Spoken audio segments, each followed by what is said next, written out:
जय श्री राम। दोस्तों, आज हम बात करेंगे पंथ की, यानी रास्ते की। किसी को रास्ता न मिले तो क्या हो, वह कैसे जाएगा? नहीं जा पाएगा। हमारे पूर्वज सुबह 5 बजे या 4 बजे उठकर पंथवारी बोलते थे। पंथवारी बोलने का मूल उद्देश्य क्या था? घर में स्पेशली लेडीज सुबह जल्दी उठती थी और पंथ बोलती थी। उसका क्या साइंटिफिक रीजन था? उसका क्या धार्मिक और वैज्ञानिक कारण एक साथ था? क्योंकि सुबह ब्रह्म मुहूर्त में 4 बजे से लगाकर 6 बजे तक या 3 बजे से लगाकर 6 बजे तक ये जो सुबह का प्रहर रहता है, इस प्रहर में देवता, देवी देवता, ईश्वर, भगवान ये भ्रमण के लिए निकलते हैं। और भ्रमण के लिए निकलते थे तो उनको रास्ता चाहिए गली में जाने के लिए, क्योंकि वो रास्ता पंथ पर ही चलते थे। इसलिए हमारे पूर्वज सुबह जल्दी उठकर पंथवारी बोलते थे, पंथ बोलते थे।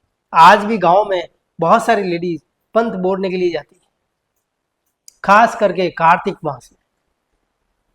अब इसका सबसे अच्छा एग्जाम्पल बता दूं मैं, आज के समय का। अपने परम पूजनीय संत हित प्रेमानंद जी सुबह 2 बजे पद यात्रा निकालते हैं। इसका भी धार्मिक और वैज्ञानिक कारण यही है, क्योंकि जब वो 2 बजे से लगाकर 2 या 3 बजे से लगाकर 5-6 बजे तक वो रास्ते पर निकलते हैं, तो कहीं ना कहीं भगवान निकलते होंगे और कहीं ना कहीं उनको आशीर्वाद देते होंगे। ऐसा इसके पीछे धार्मिक और वैज्ञानिक कारण है। आजकल क्या हो रहा है, सभी को 1 फुट 2 फुट 3 फुट जमीन ज्यादा चाहिए। सब जने जब मकान बनाते हैं तो निश्चित पट जो हिस्सा है उसमें तो पूरी बिल्डिंग खड़ी करेंगे, और उसके बाद स्टेप्स यानी पगोतिये कहते हैं हम उसे, तो पगोतिये लगाते हैं। और उसके बाद 5-10 वर्षों बाद क्या होगा, उस पगोतिये के ऊपर चौतरी बना देंगे और चौतरी के आगे फिर पगोतिया आ जाएगा। 10-20 साल और निकलेंगे, फिर वो पगोतिया चौतरी और चौतरी का पगोतिया।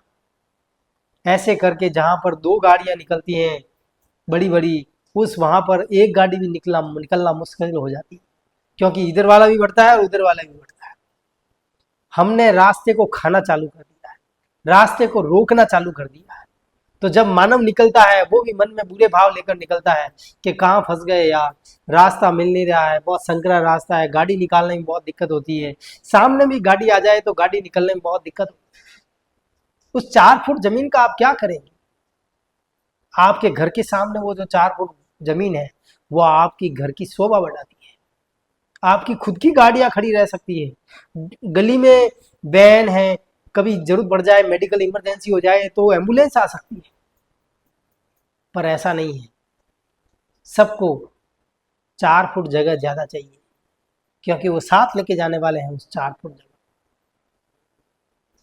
चौतरी, चौतरी आगे पगोतिया, पगोतिया आगे फिर चौतरी। उस जो पहले चौतरी है उस पर एक कमरा या लेट बात बना देंगे, फिर वही बात, वही क्रम जारी रहता है। सारी गलियां संकरी हो गई है।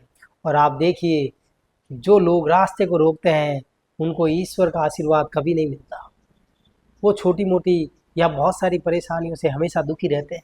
ये बहुत कड़वा सत्य है, लेकिन हमें स्वीकार करना होगा कि हम अतिक्रमण, इसको प्रशासनिक भाषा में अतिक्रमण भी बोलते हैं, तो हम अतिक्रमण में लगे हुए हैं क्योंकि हमें 4 फुट जगह ज्यादा चाहिए। और इस जगह को साथ कोई नहीं ले जाने वाला, कोई ले जाता हो तो बता दिया। तो इसलिए हे प्रिय बंधु, आप सभी से यही रिक्वेस्ट है, रास्ते का ध्यान रखिए, दूसरों के रास्ते का और स्वयं के रास्ते का भी ध्यान रखिए। आज के लिए बस इतना ही। जय श्री राम।